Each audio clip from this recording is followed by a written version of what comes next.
After midnight on the Frunze embankment, the building breathes like a tired animal. Thin concrete walls exhale cabbage steam and coal smoke.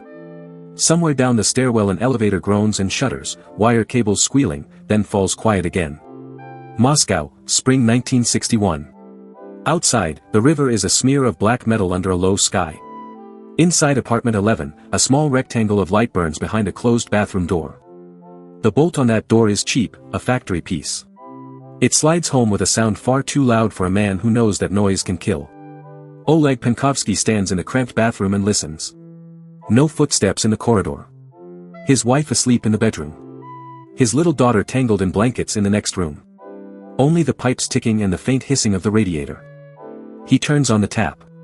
Water gushes into the chipped porcelain sink, a deliberate camouflage, a sheet of sound thrown up against the thin walls. The mirror is clouded with old scratches and a memory of steam. In it, the man who looks back is 41, with a colonel's squares on his shoulder boards and bags under his eyes that no promotion can fix.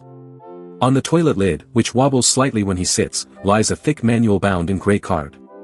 The cover stamp is bureaucratic and uncompromising: Soviet rocketry, R-12 and R-14 medium-range ballistic missiles, theory and operation. There is a red security marking on the corner, top secret. In the official ledger of the GRU library, that manual is recorded as resting safely on a shelf, untouched. And on the edge of the sink, like a toy left behind by a careful child, is the thing that does not belong. A tiny camera, the size of his palm, cold metal gone smooth with fingerprints. The Minix. Its body is brushed aluminium, its corners are rounded so it can slide in and out of a pocket without catching. When he picks it up, his thumb knows by memory exactly where the shutter release is. Inside, an 8x11mm film cassette waits, each frame a potential bullet of information. He opens the missile manual to a fold-out diagram. Fuel lines, oxidizer tanks, launch gantries. The paper smells of ink and dust and the specific chemical tang of Soviet duplicating fluid. He flattens the page with one hand, angling it toward the weak bulb. With the other, he raises the Minix, aligns a tiny set of guide marks, and presses. A click, almost lost in the rush of the tap. Frame 1. He advances the film, blind, by feel. Click. Frame 2. Each exposure is a theft from his own state, and he counts them like a man counting heartbeats before a firing squad. 10. 20. 30. He has minutes, maybe less, before the building's night porter finishes his cigarette and takes his slow patrol down the corridor. Before his wife wakes and wonders why the bathroom light is still on. Before the Soviet Union, the colossus he serves, notices that one of its own arteries has been nicked. The clock in this room is not on the wall. It is in the risk tolerance of a dictatorship. If he is caught, there will be no negotiation, no quiet dismissal. There will be chained interrogations in Lubyanka, and then a bullet or worse. His name will be spat as traitor in the newspapers his daughter is forced to read aloud at school. The artifact on the sink is the only thing between him and that future. A strip of metal and glass, loaded with 30 frames of treason at a time. From this bathroom, under this bare bulb, Penkovsky is about to change the way nuclear war is measured. Now we jump. Not in space, but in time. From the hiss of a Moscow tap to the filtered air of the West Wing. Washington, D.C., Friday, October 26 bleeds into Saturday 27. The year is 1962, and in the cabinet room of the White House the air smells of coffee gone sour on hot plates and the nervous sweat of men who have not slept properly for days. On the walls, maps of Cuba and the Caribbean, on the polished table, stacks of folders stamped in heavy black letters, top secret. Next to them, glossy black and white photographs, curled slightly at the edges. The ExComm, the Executive Committee of the National Security Council, is crowded around those photographs. President John Kennedy in his narrow tie and back brace, one elbow on the table, knuckles pressed to his mouth. Robert Kennedy hunched nearby. Defense Secretary Robert McNamara with his slide rule brain and steel-framed glasses. CIA Director John McCone. Air Force General Curtis LeMay, chest bristling with ribbons, jaw set like concrete. A staff officer, young, anonymous, points at a grainy rectangle on one of the photos. The image shows Cuban scrubland, a clearing, a row of long white cylinders under camouflage netting. Shapes that, to an untrained eye, could be anything. To these men, they are Soviet R-12 launchers. The officer's finger taps the paper. The sound is a small metronome in the room. He recites numbers, length of the missile, warhead payload, estimated blast yield in megatons. Then he talks about the fueling process, how long it takes to raise the missile from horizontal to firing position, to load liquid propellant, to ready the guidance. He does not say where those numbers come from. He does not need to. In another folder, on another desk, someone has stapled a cover sheet with a codename in block letters, Hero. That is the label for intelligence supplied by a single Soviet officer. A man who, a year earlier, had sat on a toilet under a dim bulb and photographed the exact manual that now allows American analysts to read these photographs like surgeons reading an X-ray. In this room in Washington, the question is not abstract. It is, how many cities can we lose in the first 20 minutes if we misjudge the Soviets now? On the other side of the world, in the Kremlin, Nikita Khrushchev is asking a mirror question: how humiliated can the Soviet Union afford to be, and still survive as a superpower? Between those two questions lies a thin strip of film that once wound through a Minix camera in a Moscow bathroom. So we ask the central question of this case: how did one spy's decision to betray his own state reshape the logic of nuclear brinkmanship, and what did it cost him, his handlers, and the unstable balance that still keeps nuclear powers from open war? To answer that, we have to open his file. Oleg Vladimirovich Penkovsky was born in 1919 in the North Caucasus, into a country that had not yet decided what it was. His father had fought for the Red Army in the Civil War and died under the banner that would later condemn his son. In the new Soviet Union, that pedigree is not always a blessing. But the young Oleg joins the Red Army anyway, as if there is no other horizon. He learns artillery. During the Second World War, the Great Patriotic War, he commands batteries in battles where guns overheat from constant firing and horses die in harness from exhaustion. The smell of cordite and burned oil becomes a permanent part of his memory.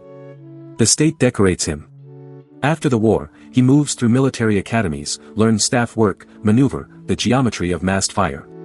By the 1950s, he has found his way into the GRU, the main intelligence directorate, the Soviet Union's military intelligence service. On paper, he is the model officer of a victorious empire. In reality, by 1960, he is a colonel who has watched promotions pass him by, like trains he is never allowed to board. He is assigned to the State Committee for Science and Technology and then back into the GRU, with access to missiles, rockets, the new language of power. But he feels blocked. He sees Khrushchev pounding his shoe at the United Nations, issuing nuclear threats like stage lines, and he thinks, this is reckless. He attends party functions and watches men of lesser competence rise on the basis of loyalty and flattery. In later debriefings in London, he will tell Western officers that his motives were noble. He wanted to save peace, he says, to build a bridge of understanding between the Soviet people and the West. He hated the thought of nuclear war. He loved Russian soil but not the men who ruled it. Russian sources, written later, will say something sharper, that he was vain, resentful, hungry for status, furious at being sidelined. The truth, as so often in espionage, lies in a knot of both. Idealism wrapped around grievance, patriotism turned against the structures that claimed to embody it. In April 1961, this inner pressure finds an outlet in London. Penkovsky travels as part of a Soviet trade and scientific delegation. London in spring is a different planet from Moscow. Neon and shop windows, double-decker buses, the smell of diesel and fried fish. For the first time, he sees the West not as a military objective on a map but as a set of streets where people buy newspapers without fear. He decides, with the impulsive boldness that will both make and unmake him, to cross an invisible line. Near the embankment, he approaches two American students and presses a note into their hands. It is an amateur move, almost pathetic in its transparency.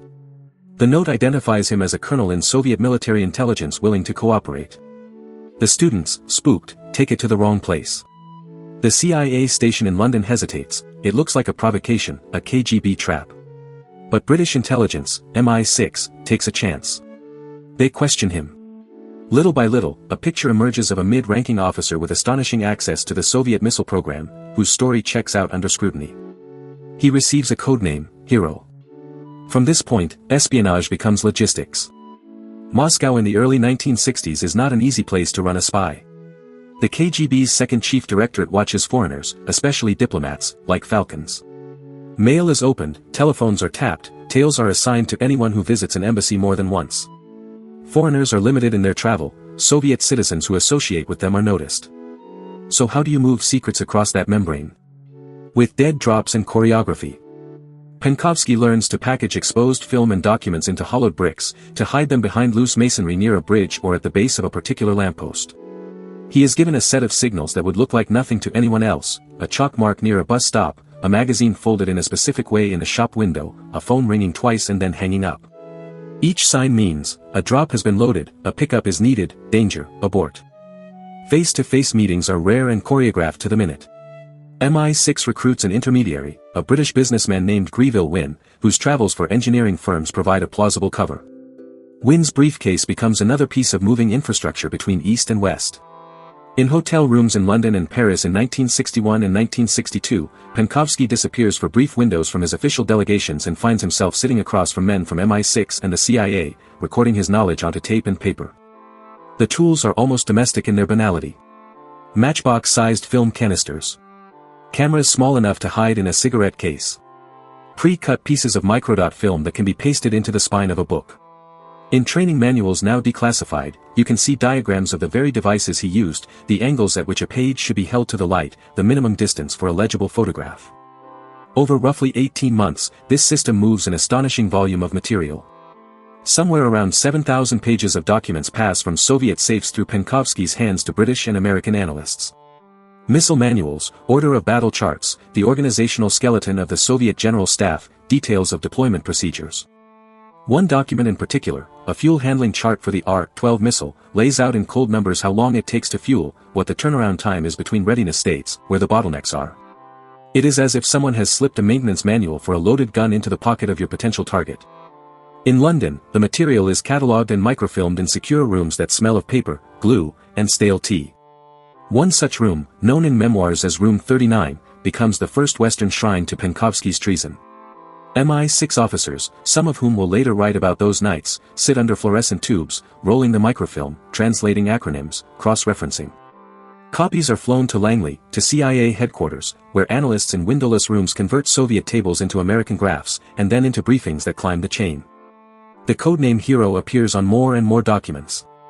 At the same time, something else begins to shift. Before Penkovsky, Western estimates of Soviet missile strength were haunted by the phrase missile gap. Politicians and generals had spoken of fleets of Soviet intercontinental ballistic missiles capable of raining fire on American cities in overwhelming numbers. Estimates were guesses, based on parades in Red Square, test launches glimpsed by radar, breathless speeches from Moscow. Penkovsky's material tells a different story. Soviet strategic forces, at least for the moment, are weaker and more limited than the rhetoric suggests. Their ICBM numbers are smaller, their medium-range arsenal, though dangerous, is not invulnerable. Their doctrine is cautious, not suicidal. This knowledge filters slowly into the highest circles. Kennedy reads national intelligence estimates influenced by Hero's data. McNamara calibrates force structures and arms control positions with these numbers in mind. When Kennedy faces down Khrushchev in Berlin in 1961, he does so with a slightly different sense of the odds than his own Air Force prefers, because somewhere in the analytic pipeline there is a strip of film from a Moscow bathroom saying, "They are not as strong as they claim." Then, in October 1962, the quiet war of information collides with the loud possibility of the other kind of war. U-2 reconnaissance flights over western Cuba bring back images of strange installations. At the National Photographic Interpretation Center in Washington, men and women lean over light tables, leaning so close that their noses almost touch the photos. They see concrete pads, erectors, missiles under camouflage nets. They measure lengths with calibrated rulers, angle by angle. On a shelf nearby, within arm's reach, are reference photos and diagrams derived from Penkovsky's work. The analysts compare a blurred outline in Cuba with a crisp manual drawing of an R-12 launcher. The match is unerringly precise. Because they understand the missile's fueling cycle, they can estimate how many days remain before a given site becomes fully operational. Because they know the missile's range, they can draw on the map which American cities fall inside the destructive circle. Because they know the vulnerability of the support infrastructure, they can tell their superiors what an airstrike would or would not achieve. This is the moment when intelligence is not trivia, it is a lever under the world. In XCOM, arguments rage. The Joint Chiefs of Staff push for airstrikes, perhaps followed by invasion.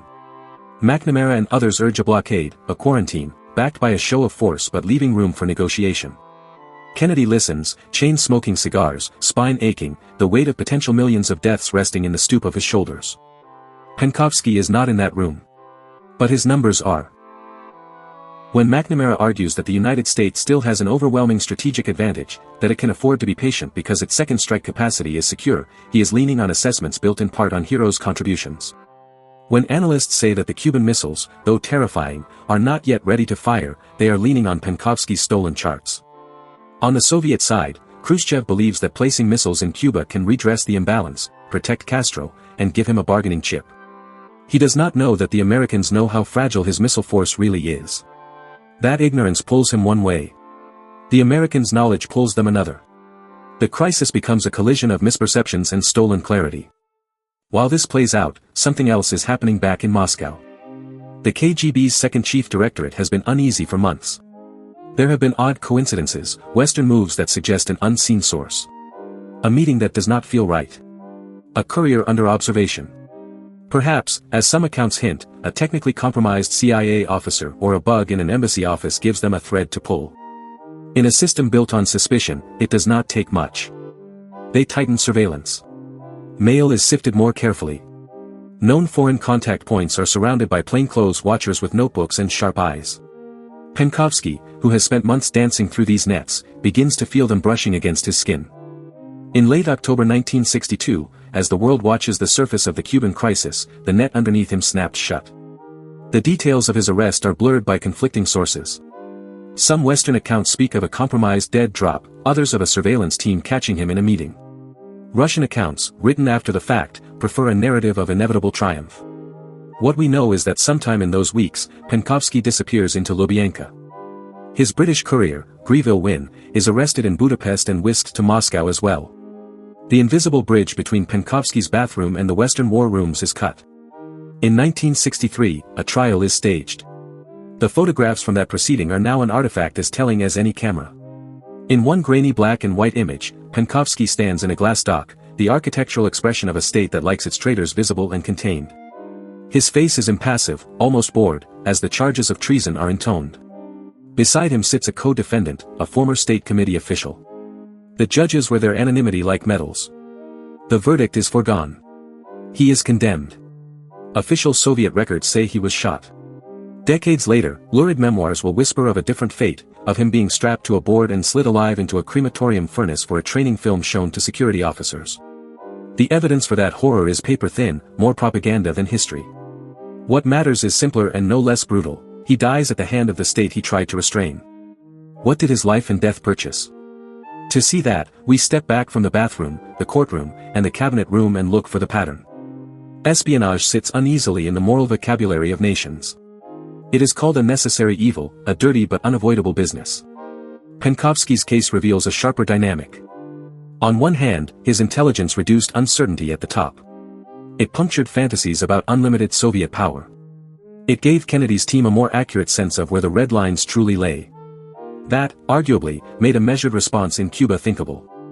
A blockade instead of an immediate strike, a secret trade of missiles in Turkey for missiles in Cuba instead of a spiral into mutual destruction. On the other hand, his betrayal was a profound act of aggression in the eyes of Moscow. He confirmed the regime's deepest fear, that the West could see into their structures, exploit their vulnerabilities, turn their own officers into instruments. That knowledge drove the security organs into a fever.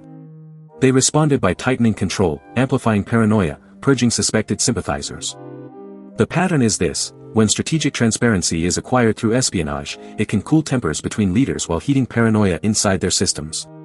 Deterrence becomes more stable at the summit and more vicious at the base.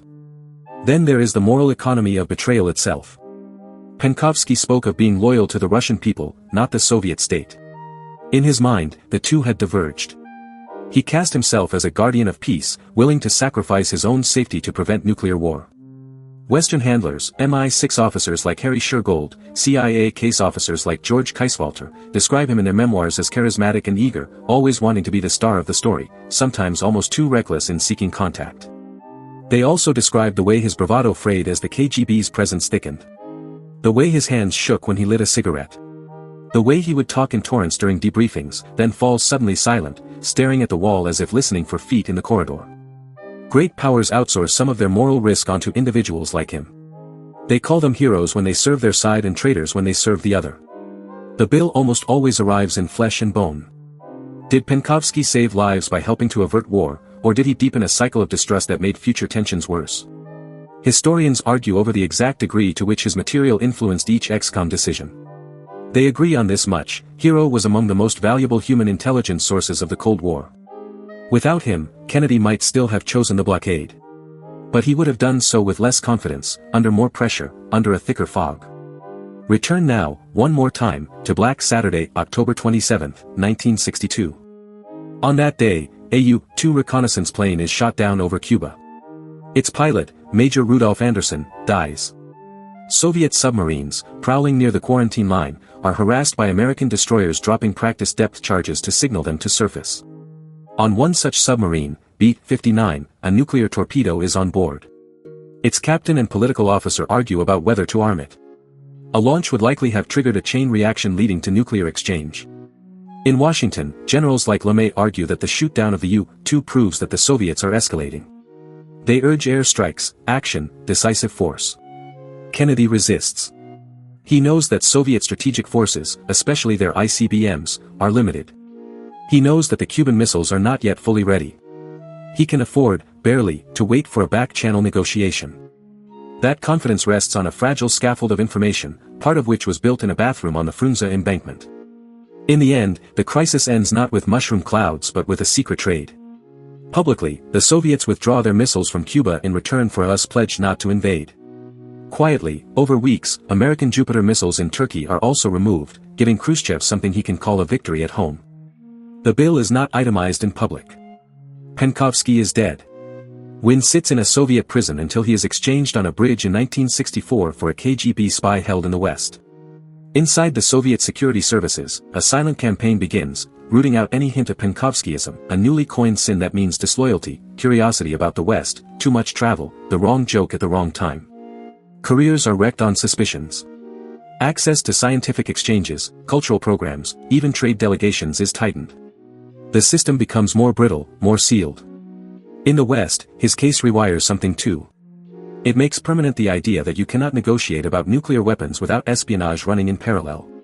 Trust, but verify, will later become a slogan.